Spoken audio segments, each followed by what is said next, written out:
Une confrontation qui, pour la première fois, mettra César en déroute. Un échec retentissant. Cela fait 6 ans que César et ses légionnaires tentent d'asservir le territoire gaulois tout entier.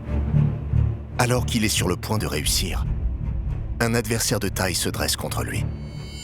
Vercingétorix, un jeune chef entouré de la plus grande armée gauloise jamais rassemblée. Avec 80 000 hommes, il est prêt à chasser à jamais l'envahisseur. Face au rempart de Gergovie, César et ses 60 000 légionnaires, surentraînés, suréquipés. Le proconsul ne doute pas un seul instant que sa victoire achèvera enfin la révolte gauloise. Mais rien n'est joué, car la bataille a lieu à Gergovie, en plein cœur du territoire arverne, des ennemis de Rome dont le chef n'est autre que Vercingétorix. Et il est sur ses terres. Alors ici, on se trouve sur le rempart sud-est de l'oppidum de Gergovie.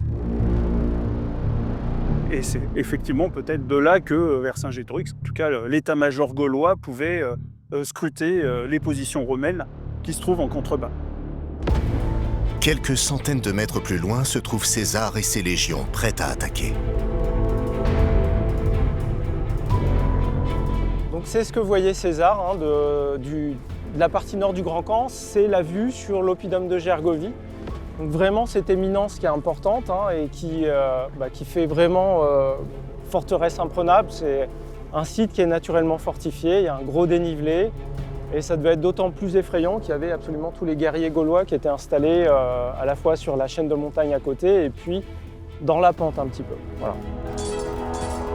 Gergovie se trouve à 400 mètres de hauteur, où des remparts de plus de 2 mètres de haut encerclent la ville.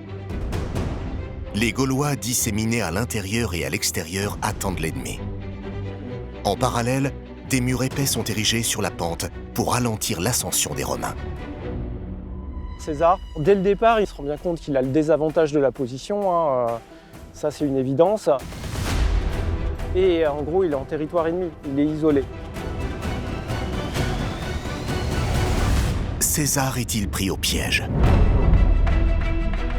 Les cartes sont entre les mains de Vercingétorix, car en plus de Gergovie, 2 grandes places fortes, Gondole et Coran, encerclent le camp romain. Quand César arrive au pied de Gergovie, il avoue lui-même qu'il a fait une grosse bêtise, il n'a pas reconnu à l'avance la place. Donc ça veut dire qu'il n'avait pas prévu d'y aller, en quelque sorte. Et ça veut bien dire que c'était Vercingétorix qui l'a tiré là. Et César, on dit dans le vocabulaire militaire, il est encagé. C'est-à-dire il est coincé au pied de ces 3 forteresses remplies d'hommes, en quelque sorte. Il découvre la place, il s'aperçoit qu'elle est tellement bien défendue qu'il ne pourra jamais l'emporter par un assaut de vive force, donc c'est une mauvaise surprise pour lui. Vercingétorix, jeune arverne encore inconnu il y a quelques mois, est en passe de déstabiliser l'armée la plus puissante du monde. César doute. Il s'est dit « Oh, c'est pire que ce que je pensais ». Mais César s'était déjà retrouvé dans de nombreuses situations difficiles auparavant. Pensez à la bataille des Thapsus au début de la guerre des Gaules.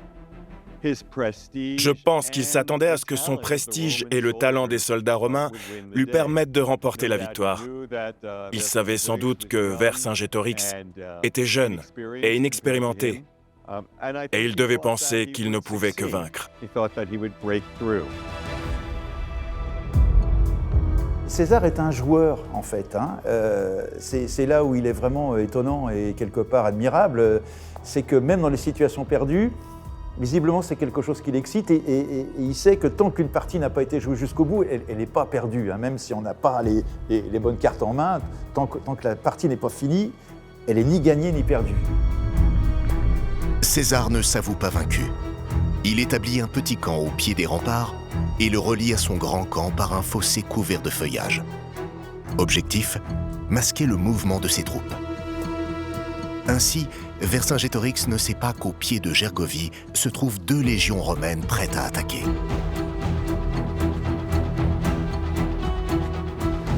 Contre toute attente, César, sûr de sa puissance, lance ses troupes à l'assaut. César commet une erreur tactique, mais c'est un truc de débutant.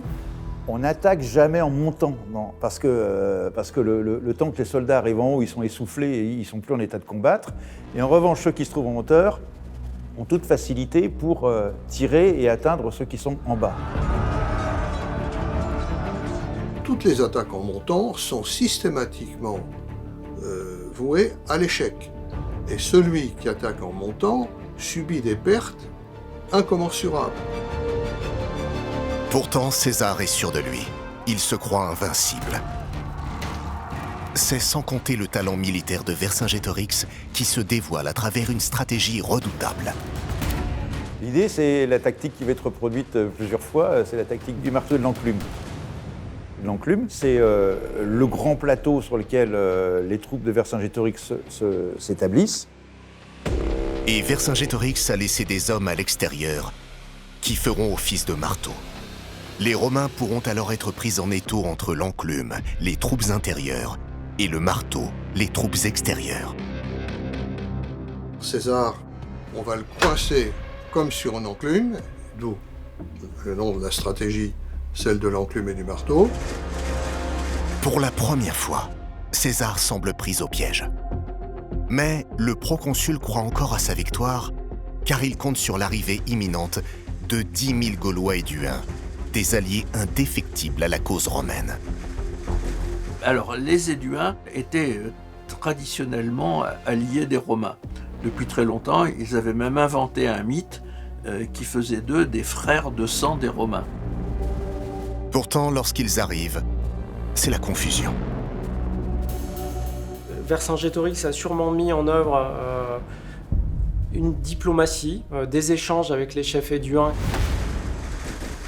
Bon, et quand ils arrivent, effectivement, ils rejoignent directement le camp de Vercingétorix. Ils ne soutenaient plus César. C'est le coup de grâce.